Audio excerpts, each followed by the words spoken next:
네, 다시 3부로 돌아왔습니다. 이제 조금 심도 깊은 이야기를 나누려고 합니다. 자기소개하실 때 잠깐 언급을 하셨지만 본인 연구하시는 분야 아마 잘 모르시는 분들도 있을 것 같아서요. 그 연구에 대해서 좀 말씀을 좀 부탁을 드리고요. 또 현재 계신 연구소, 학교에 대한 소개도 부탁을 드리겠습니다. 그 브로드 인스티튜트의 김원석 연구원님께 먼저 질문을 드릴 텐데요. 현재 계신 연구소가 그 세계 명문대로 이제 알려진 하버드, MIT가 함께 만들었고 주로 바이오 분야를 연구하고 있다고 아까 말씀을 해주셨고요. 그래서 조금 더 구체적으로 이게 로봇하고 어떻게 연관되지? 이걸 좀 비전문인도 알 수 있게 좀 편하게 설명 부탁드리겠습니다. 네, 저희 그 브로드 인스티튜트에서 일단 하는 연구 중에 유효한 걸 하나 말씀드린 다음에 이제 또 어떤 일들 하는지 말씀드리면 될 것 같은데요. 그래서 앞에 말씀드린 것처럼 브로드 인스티튜트는 이제 유전체 관련 연구가 활발하게 진행되고 있습니다. 그래서 그중에 잘 알려진 연구 중에 하나가 유전자 가해 기술인 이제 크리스퍼라는 건데요. 그래서 그거를 개발한 연구팀이 저희 연구소에 있습니다. 그래서 이 유전자 가해 기술에 대해서 간략하게 말씀드리면 이제 병을 일으키는 유전자를 제거하거나 건강한 유전자로 치환하기 위해서 꼭 필요한 기술인데요. 이 최신 그 크리스퍼 기술을 이용하면 기존 기술에 비해서 저렴한 비용으로 높은 정확도를 얻을 수 있어서 그래서 이게 그 유전자 가해 기술이 산업화가 가능하게 된 그래서 바이오 분야에서는 아주 핫한 분야라고 합니다. 그래서 요즘에는 이러한 연구시설들과 인력 덕분에 그럼 보스턴의 매사추세츠 지역에서 코로나 테스트 기간으로도 일을 열심히 하고 있는데요. 그래서 현재까지 뭐 200만 개 건의 테스트를 진행했다든지 아니면 매일 6만 건의 테스트를 진행하고 있다고 합니다. 그래서 그거에 대해서도 되게 저희가 자부심을 갖고 있는 기관이라고 보시면 될 것 같아요. 그래서 이외에도 제가 속해 있는 데이터 사이언스 팀에서는 다양한 어떤 유전체 분석에 필요한 소프트웨어 툴을 개발하고 있고요.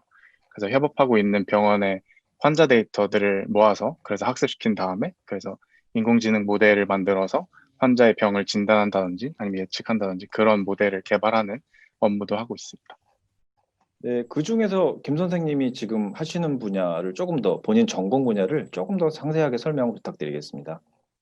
네. 저는 이제 간단하게 먼저 말씀드리면 그 데이터의 프라이버시를 보호하면서 인공지능 학습하는 그런 방법에 대해서 연구한다고 보시면 될 것 같아요.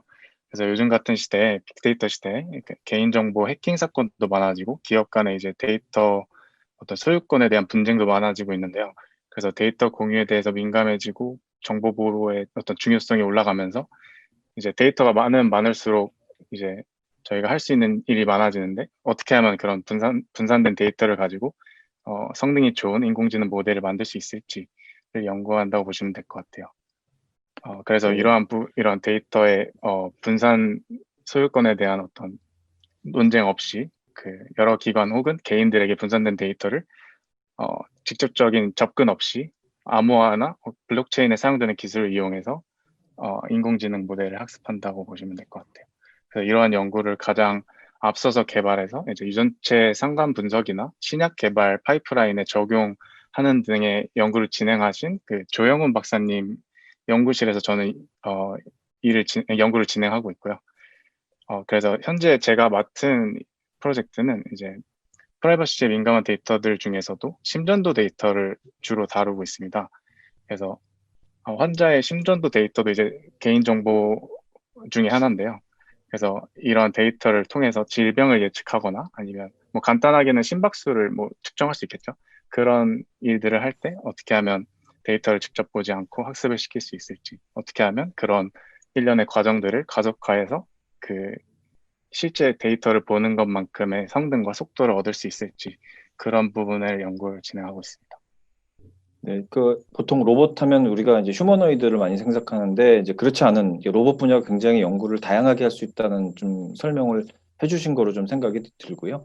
그 덴마크 김하연 선생님도 이제 산업용 로봇을 연구하고 계시다고 들었는데요.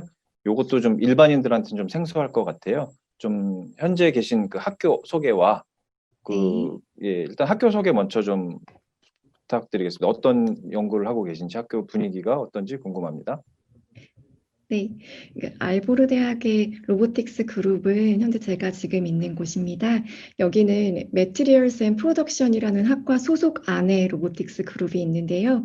이름에서 알 수 있듯이 스마트 팩토리, 스마트 공장의 생산 라인에 대한 연구를 많이 하고 있고, 리틀 헬퍼라는 것은 팔과 바퀴가 있는 산업용 로봇입니다. 그래서 움직일 수도 있고, 뭔가 물건을 집어서 옮길 수도 있는 그런 다각도로 사용될 수 있는 산업용 로봇인데요.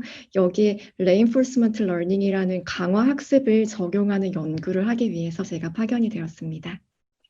네, 김연구원님께서 지금 덴마크에서 하고 계신 내용도 좀 더 소개를 부탁드릴게요. 네, 산업 공정에서 사용하는 로봇은 보통 프로그램드 로봇입니다. 그래서 정확하게 지정된 만큼만 움직이고 미리 프로그램된 대로만 움직입니다. 그래서 약간의 변화를 주기 위해서는 프로그램 자체를 아예 바꿔야 하는 그런 어려움이 기존 로봇 산업에 있었습니다. 대기업의 경우는 프로그래머가 따로 있고 부서가 있으니 리스크가 없지만 덴마크는 중소기업들이 많고 프로그래머가 상주하지 않는 경우도 있어서 이렇게 전체적인 프로그램을 바꿔야 하는 것은 큰 리스크에 속합니다. 그리고 작업 공정을 유연하게 하지 못하게 하는 그런 어려움도 있었습니다. 그래서 요즘 핫한 분야인 머신러닝, 즉 로봇에 인공지능을 적용하면 어떨지, 그래서 로봇이 스스로 학습하게 하면 어떨지에 대한 고민에서 시작이 되었고요. 이 연구가 계속 이어지고 있는 로봇의 강화 학습 분야가 제가 지금 연구하고 있는 분야입니다. 그러니까 제가 전공이 기계공학이나 로봇공학이 아님에도 이곳에 올 수 있었던 이유는 이 분야는 로봇이나 기계의 구조보다는 프로그램이나 알고리즘의 중요도가 상대적으로 크기 때문에 제가 올 수 있었습니다. 네, 뭐 어려운 얘기긴 하지만 산업 현장에서 쓰이는 로봇들 그리고 덴마크의 산업 구조의 특성에 맞게끔 연구가 발달돼 있을 것 같고요. 거기서 이제 공부를 하고 계시다는 걸로 이제 이해를 했습니다. 네, 이번에는 그 UCLA 민 연구원님께 마이크를 돌리겠습니다. 네, 그 현재 계신 그 UCLA 연구소 소개부터 좀 부탁드리겠습니다.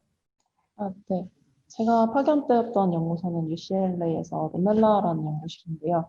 제 로멜라 연구실은 데니스 홈 교수님이 운영하시는 연구소입니다.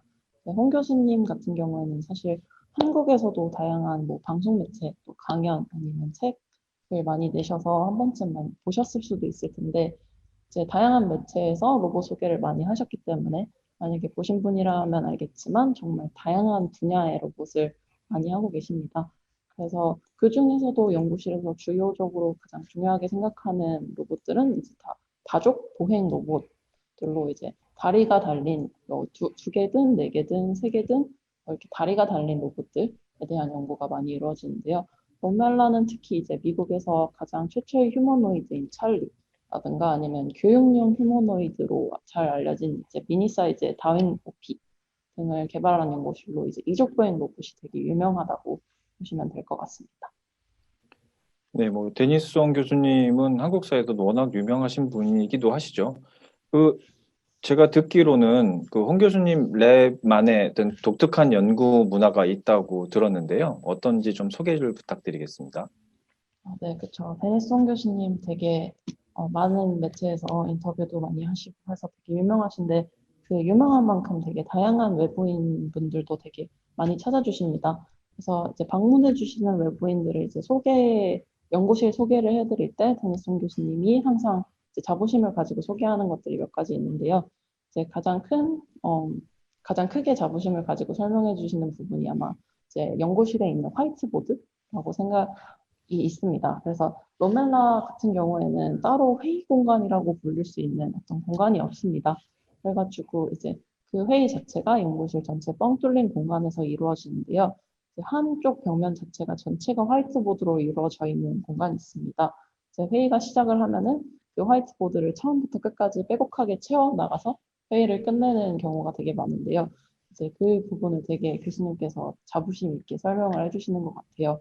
그리고 또 회의실이 없다 보니까 지나가는 사람들도 회의에 참여를 해서 의견을 제시하거나 아니면 이런 개방적인 연구실 문화가 되게 잡혀 있는 것 같습니다.